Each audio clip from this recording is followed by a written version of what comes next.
So, now it is the time to come into the core of this course. After having prerequisites about genetic programming and Java collection framework that we have discussed in the last two modules. So, this is the third module in our course, and this module totally discussed about the array structures. Array is a very important data structures known so far. It has many use. So, in today's lecture we will try to cover the basic concept of arrays, and then arrays always should follow or obey certain characteristics. So, we will see exactly what is the main characteristics that an array must satisfy, and then I will discuss about the different types of array known so far, mainly 1D array and 2D arrays, and then meaningful operations, useful operations on arrays. So, this is basically the agenda of these lectures, and now let us first start with the concept of array structure. Now, we know so far our current data manipulation is concerned. Data usually not of that innocent type like a set of numbers or a set of names, but data may be as complex as it is. Here I have mentioned few example of data. The first example, as we see here, this is the one data. That data you can think about is the data that is there in a from the speech signal, or the data that is there in the form of a message that is transmitted through network. So, it is basically the signal that is the network is through, or is the speech that we have. Now, this is another example of data. It is a text data. It is basically conventional data that can an word editor or word processor document produce. And this is another example is an image. Now, my question here is that how all these data can be stored, what form of structure that can be used. We will see exactly after learning the array structure, we will learn about whether all those data can be stored in the structure like array, and if it is there, then how we can store it. Now, let us proceed for the concept of array. What exactly an array is? Actually, array is called a linear data structure. More specifically, it is called the index data structure. What is the meaning of index? The idea is that in an array we can store any element. For example, in this array we store 5 different elements of different colors, we can say, or different font or different style, whatever it is there. And the index, because here the index is, this is called the 0th index, this is the first index, the 1th index, second index, and so on, so on. Now, index starts usually in C, C++ and Java programming language, index starts from 0th level, but in older programming language like Fortran, COBOL, Pascal or other programming language, the index starts from level 1. So, starting with 1, the first element is stored, second element is stored, and so on, so on. And so, this is the concept, it is there indexed. Now, exactly what is the index? Basically, an index is basically to access in the memory where the element should be placed or from where the element needs to be retrieved. That is why index concept, but this index is not that physical location of the memory. You should know that it is a logical, from the programmer's address it is. So, programmers give the name that 0th or this one. There are other index concept, we will discuss in details about it. So, an array is basically is a collection where the elements can be number, elements can be a character, elements can be a floating point value, element can be any object defined by user, can be stored one by one, and starting location of the array is 0 so far C, C++, Java is concerned. In Java we will always consider the starting location is 0, but otherwise you can specify any other starting location there. Now, so this is the concept of array, and The array index is basically, as I told you, is a programmer's location or programmer's address, but actually whenever the elements are stored, it needs to be stored into the memory, computer memory, primary memory. So, memory address is different. For example, here as we see the array, the memory location is 453 start onwards, and is stored one word in the memory. One word may be 1 byte or 2 bytes or 4 bytes depending on the architecture of the computer, how the memory they can manage. Let it be 1 byte. Then the first byte is stored in this location, that means the first character, say A, is stored here. Then the second character, which needs again another 1 byte, will be stored in the next location, stored here. So, actually the 0, which is basically the programmer's address, 1 which is the programmer address, but the physically they are stored in a 453, 455, 454 and so on. This is basically the actual or physical location of the elements in the memory.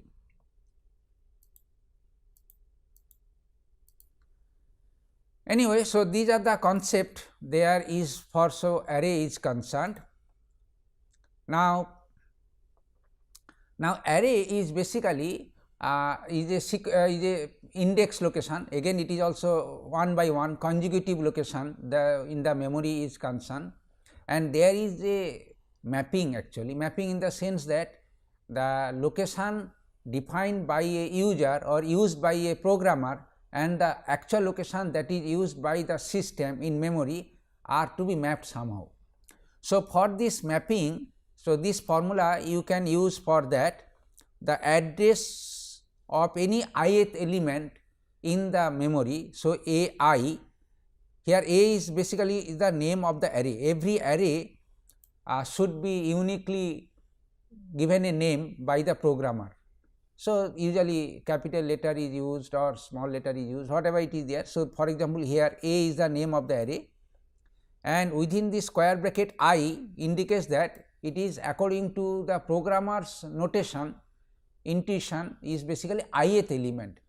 Now, in Java it is I is basically 0 starting point and then anyone.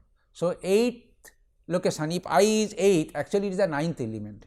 Anyway, so if M is your starting location, that means whether 0 in Java or 1 is Pascal, whatever it is there, and L is the lower bound and W is the word size. Here word size is important, because if you want to store character, it requires only 1 byte, 1 word, but if you want to store some user defined type which requires say 4 words, then it multiplied by 4.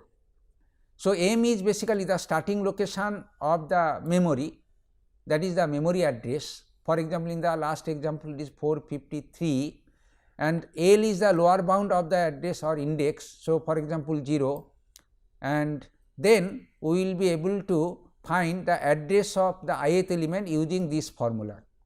So, if it is a 453 plus I minus L, L can be 0, if it is Java L can be 1, if it is Pascal, multiplied the 4. So, this one is there, the address, and size of an array element can be obtained by this formula, where U is the upper bound of your array index. So, 0 to 9. So, it is basically it is 9 minus 0 plus 1. So, size of the array, if the index start from 0 to 9, it is basically 10.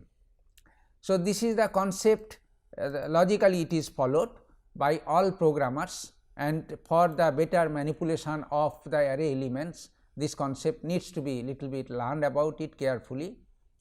Again I repeat, M is the memory location where the array will start, and L and U are the lower and upper bound of the array bound, that means say 0 to 9 if we want to store 10 element, and AI indicates the location of the ith element in the memory that can be obtained by this formula, where W is the amount of bytes or words rather that is required to store one element in the array.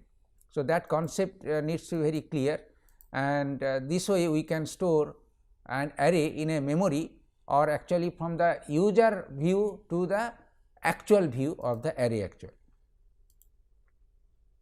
Now, there are certain characteristics or criteria that an array always satisfy. So, this criteria is basically from the definition point of view, the computer scientist gives a very formal and clear, a precise definition what exactly an array is. So, according to the computer scientist, an array is called a finite, ordered and collection of homogeneous data element. Now, here you note few important points. It is a finite, that means array should include not that infinite element, it will always consider finite element. It may be 100, it may be 10, it may be 1000, it may be 1 lakh, but it is always finite size should be known. Unlike other linked list and others, you can store theoretically infinite elements. Now, order is the concept is that all the elements should be stored one by one in the contiguous memory location, and homogeneous means that in an array it always store only a particular type of data. If you store an integer value, then all integer values should be there in an array. So, if an array of integers means all values are of type integer, but it is not true that an array can store at the same time together an integer value, a floating point value or string, whatever, it is not possible. So, in that sense array is homogeneous.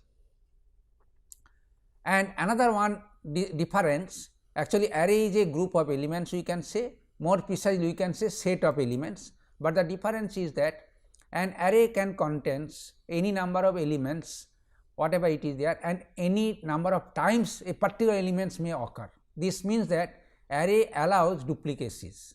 For example, here an array can contains M, A, R, S, all are distinct, no problem. Now, it is same as set, but here the difference between the array and set is that where repetition is allowed in array, but repetition is not allowed in set. For example, if we want to store moon, we can store it in an array, but the moon cannot be stored in a set where O occur twice. So, set does not allow duplicate element to be stored. Now, let us see what are the different type of data structures. Those are known. All the array structures can be broadly classified into two categories. 1D array, this is the simple most array structure, and little bit complex array structure is called the multi-dimensional. As the name 1D means one dimension, that means only rows are there, but whereas multi-dimension it can be either 2D or more than 2Ds also. If it is there whether 2D or 3D, the array can be better classified as a sparse matrices.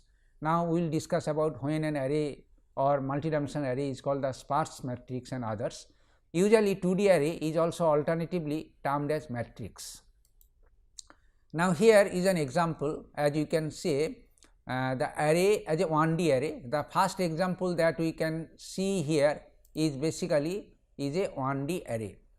Now, here as we see the index starts from 0 to 15. So, lower bound is L 0, upper bound is 15 here, and the elements as we see the homogeneous elements all are of integer type stored there. 0 may occurs many times, for example, and total size of the array as we see is 16, and this is basically is the one location in the memory which is basically starting point the array stored, and this array is named as marks.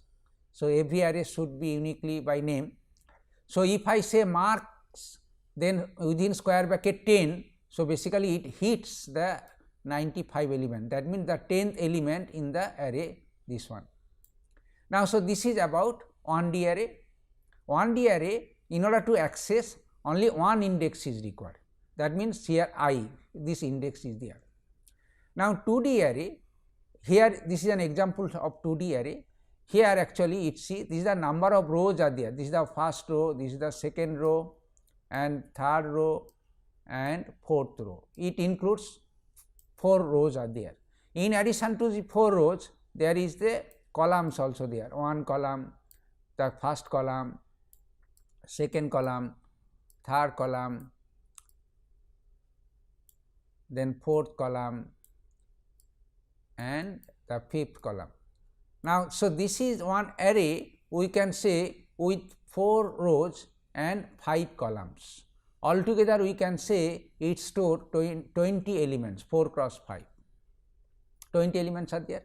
Now, if you want to access a particular element, then unlike 1D array, we have to mention 2 indices. One is that what is the row number, so it is basically row 3. So, row, and this is what is the column number, it is basically 3. So, this is a 3 3, this is basically 3 4 and this is also 4 5, whatever it is there.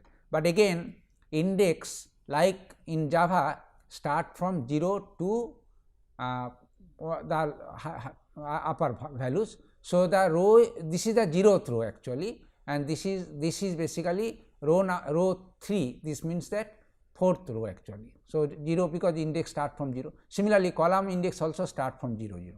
This means that this is the element which is according to the user's notion, it is a 0 0 element, and this is basically 3 4 element, because the row index is 3 and column index is 4. This is the 2D array. Now, here the same concept can be explained in terms of other multi-dimensional array. So, there in case of 2D array only 2 index is required. Here in case of 3D array, like the 2D array, this is say I and this is say j and this is say k. So, it is called the 3 dimensional. So, I j k, and any element inside this can be indexed by a I, a j k. So, it is basically if A is the array, then its index is basically I, and then the first is basically row and then j and then k.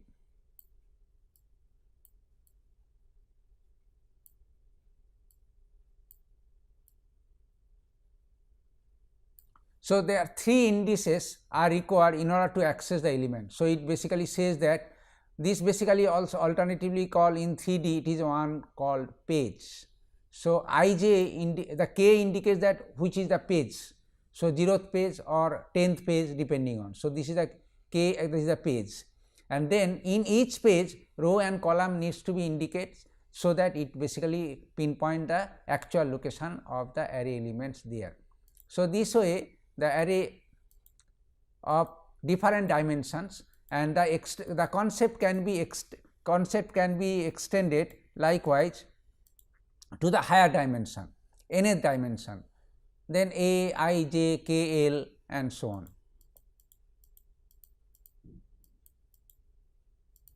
Okay, so, this is the concept of the different arrays. Now, there are few more type of arrays, they are called the sparse matrix like. Now, multi-dimensional array we are discussing about 2D array and 3D array. We have discussed about row and column are 2 index, and then here row, column, page or height are the 3 indices for the 3-dimensional array, and usually they are called matrices. And in the regular concept of matrix m cross n, m indicates the number of rows, n indicates the number of columns, and here the array, whether it is a 2D or nth dimensional array, absolutely no problem how they can be stored, because our memory is always a one dimensional in nature. So, here the array can be stored using 2 what is called the format. One is called the row measure order, another is the column measure order. So, basically 2D array can be stored in an 1D memory actually. So, here basically this is the first row.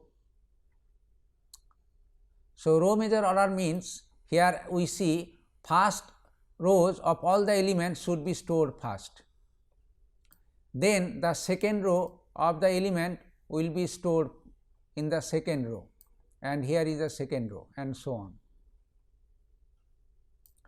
Now, this is the row measure order. On the other hand, if it is a column measure order, then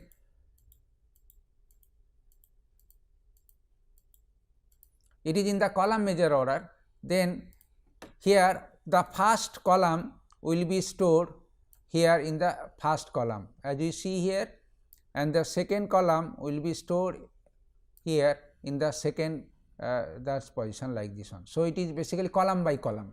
So, these are the two ways that the element can be stored, either row measure or column measure order. Again there is again problem arises that if it is a row measure or column measure, how a particular element can be mapped from user point of views to the memory point of view.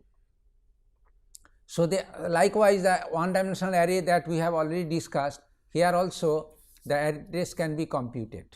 So, here if M is the location of the starting location of the memory, then any ijth element, its address in the memory can be calculated using this formula. You can check it, and if it is basically okay. So, here we assume that the starting location is start from what is called the 1, but if it is 0 then this 1 can be. So, I minus L, n minus j minus L also can be. So, starting location is there. So, here in this index formula we assume that starting location is 1. Here for example, the starting index is basically 1 to 12. If it is 0 to 12, then it can be just instead of 1 we can replace by 0, that is all. That is the only thing that you can do, otherwise everything remains same. And here for example, so this is the location say 2, 3, right. So, here for example, I is 2 and 3, if we put the formula for I equals to 2 and j equals to 3 and n in this case the number of columns, so 4, and you can find this is the formula, 7 can be obtained. So, this is a formula that can be used to directly convert from the ijth location to the memory location. If you know the memory location say is a 411, then adding these values it basically tell in which memory the element is stored. So, this is the concept that the array can be stored in memory. And sparse matrix, again I just wanted to mention what exactly the sparse matrix is. Sparse matrix is a 2 or higher dimensional matrix actually, where that all elements are not present in all location, there are only few elements are there. So, here in this example those are the star is basically the actual element present, but majority of the elements are not present there. Now, sparse matrix is in the many situation we used to follow it, where we can have a little bit compact way to access it and store it, because majority of the elements are not present. Unnecessary storing all the null values or no values is basically useless of the memory requirement. So, there is point that the scientist has decided how a sparse matrix can be represented in an efficient, so far the time of retrieval is concerned, storage is concerned, and memory compaction or memory utilization is concerned. Now, there are few more different type of sparse matrix are there. I have given what the different sparse matrix is possible. One by one I can discuss about. These are the some type of sparse matrix where the elements occurs in a particular one half of the arrays. They are called the diagonal half. So, it is basically upper left diagonal, it is upper right diagonal, lower left triangle or lower right triangle and everything. This basically the elements stored in a triangular form. Now, here again if we want to store such a sparse matrix in memory, so better not to store all the elements which are basically null elements or no elements. So, there is again the clever way that the element can be stored and then accordingly index can be formulated. So, this idea is basically this is a sparse matrix. There is another type of sparse matrix, it is called the diagonal sparse matrix, where the elements almost all elements which are other than the diagonal are null. The diagonal can be like here top to bottom or bottom to top, these kind of things are there. These are the two different diagonals is possible, and there is a tri-diagonal, the elements are stored just one above the diagonal or just below, but not all. So, this is also one sort of band matrix or band sparse matrix, just like a band. Now, two type of bands that we have discussed here. Now, here is the formula by which you can efficiently store the array elements starting from the mth memory location the sparse elements to be there. So, if we follow row major order, then this is the formula that you can include, but here we assume that the index start from 1. If index start from 0, then we just simply this will be 0 or 1 in place of 1 it will be 0 like. So, this is the row major ordering. Similarly, the column major ordering which will take this form. You can verify the formula of your own. Now, let us come to the discussion about operation with arrays. The several operations like insertion, deletion, traversal, searching and sorting that can be done here.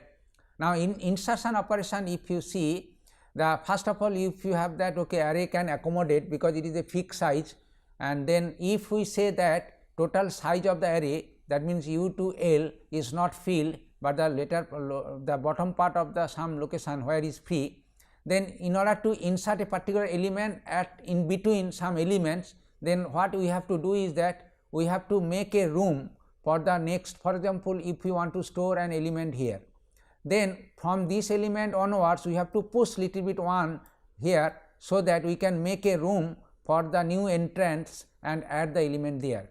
Now, here that pushing an element downwards by one location is a task to be carried out prior to insertion.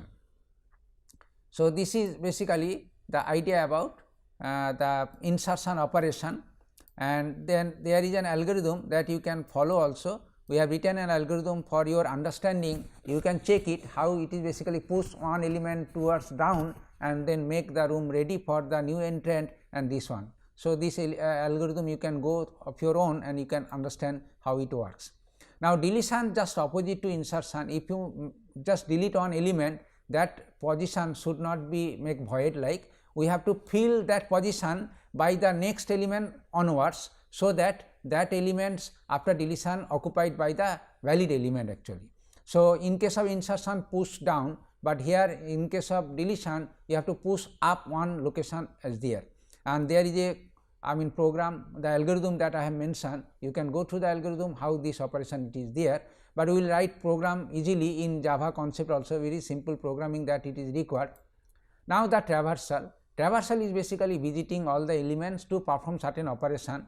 For example, we want to search for the largest number. So, what exactly the thing is that we have to start from the starting location of the array elements and then go one by one and check that whether elements are available or not. Once we find it, then we can stop it. So, searching is the one simple way the traversing is there, and also sometimes we have to traverse all the elements to find either average or max or minimum. So, this is an algorithm basically tells you how you can do all the things together, finding a lowest number, smallest number, the largest number and average of all the numbers, assuming that array store integer values or floating point values.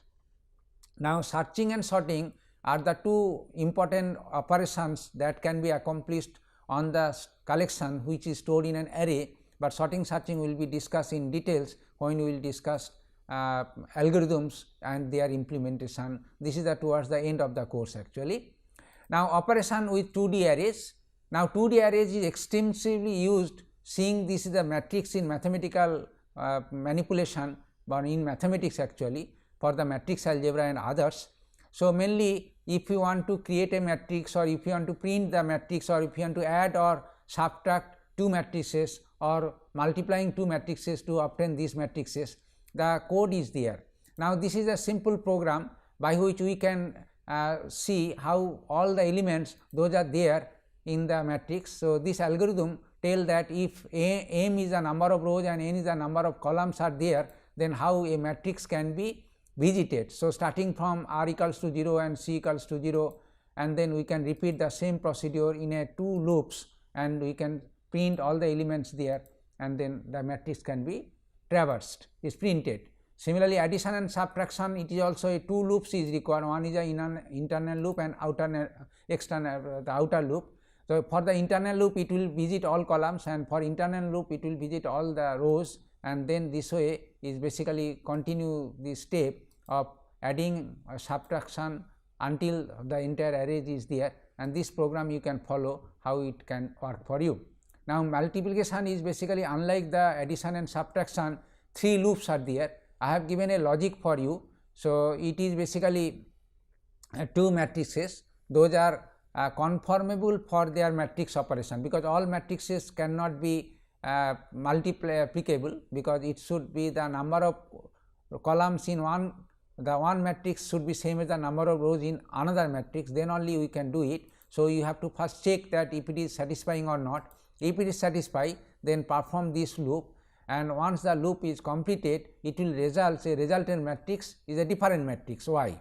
So, there are basically two matrix A and B, and the resultant matrix is Y, where the number of rows of this Y matrix is same as the number of rows in the A matrix, and then number of columns in the Y matrix is same as the number of column in the B matrix, and then the matrix operations can be there. Now, finally, let us come to the application of arrays. Actually, the first example that we have mentioned, it can be used to store, it can be stored using a one dimensional array. Here the idea is that, the idea is basically one dimensional array basically is starting from 0th element and going 1 1 1. So, this one, say it is basically say 200 elements. So, 0th element, the maximum values that is there can be stored, and then the next location, the next values can be stored. Here again positive and negative, if it is above and below, it can be stored. So, this way 1D array can be used to store this kind of information there.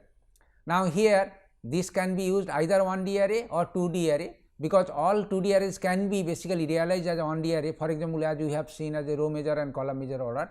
So, here every line can be 1 rows, and then in each character in each line can be considered as a column entries. So, this way the total is basically one 2D matrix can be considered to store the entire page. Now, 3D array, because if we consider the whole image by a window of this size, and then this window is basically divided by a large number of rows and columns like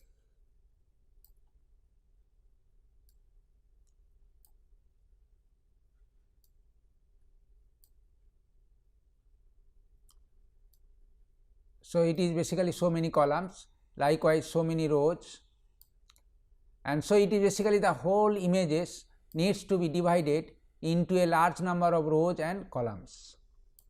So, this way, so the entire image can be considered in the form of a matrix. If it is a matrix, then we can store the elements, those are in the matrix as a numbers. Now, what is the number? Actually, if you see, each entries basically is decided by a pixel value. Now, if we fine ground into the high number of rows and high number of columns, then definitely each pixel can be stored very minutely. So, basically the image has its pixel level or intensity level, each has values say maybe 0 to 250 by total 256 values. So, each entry in the matrix is value between 0 to 55. If it is a color, again the color information, because green, pink, yellow, black, red, all these things color. So, for color information if you want to maintain, then you can consider 3D arrays. That means there are 3 dimensions. One is that in which location the pixel is there, and for each pixel the values and then corresponding the color value. So, color value can be many color R, G, B values can be stored, the red value, green value, value. If it is a simple black and white picture, 2D array is fine, but if it is a color, you can consider to store the color information one dimension. So, this way whatever the matrix, this kind of different type of data we can store. Now, likewise we can extend the same concept to store the higher dimensional matrices, to store a video basically audio as well as images both together, but here the video frame. So, each frame is basically either 3D arrays, then a collection of frames is basically just like collecting a book sort of thing, storing the entire video for any duration. So, anyway, so array looks apparently very simple, but it is from the utility point of view, it has enough applications. So, in the next video we will discuss about the different way the array can be programmed. We have learned about the different algorithms like insertion, deletion, traversal, matrix operation. Writing program in Java is very simple actually. So, in the next video lecture has been planned to cover programming for arrays. Now, if you want to know many things about arrays, then I should suggest you to consult the book Classic Data Structure, which I have given the link here, and you can go through and you can learn it. Thanks for your attention.